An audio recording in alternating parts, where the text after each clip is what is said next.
Let's look back in time for a moment about 5,000 years ago.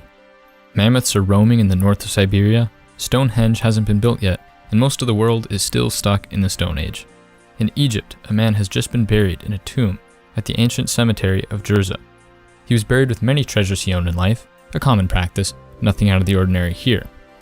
Except, there was something strange about a few of the smallest trinkets in his burial.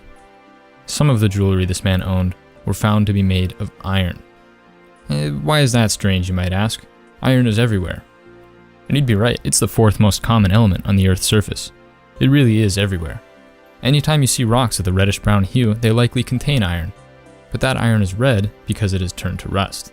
Iron is reactive. It combines with oxygen to form compounds that act nothing like the nice shiny metal this jewelry was once made of. All of Earth's natural iron has reacted in some way to form non-metal compounds.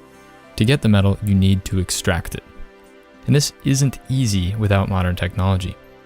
It requires about 2,300 degrees Fahrenheit or 1,250 degrees Celsius to melt iron oxides in order to purify the metal. And there was pretty much no way in hell people could heat fires to that temperature in their early furnaces.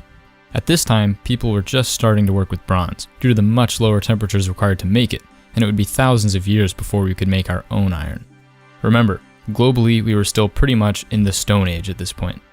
The Iron Age changed the world when it came about. So how did the Egyptians access this revolutionary material so long before everybody else did? Well, in truth, they really didn't. Small amounts of zinc and other chemical traces on the iron suggest it isn't actually sourced from Egypt. And on further examination, it isn't even sourced from planet Earth.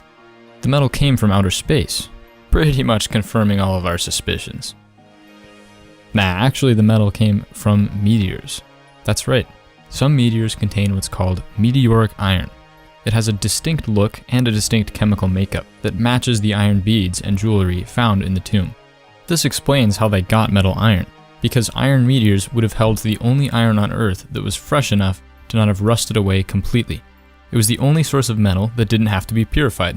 So after finding a nice meteor or two, craftsmen were able to hammer the found metal into beautiful bits of jewelry.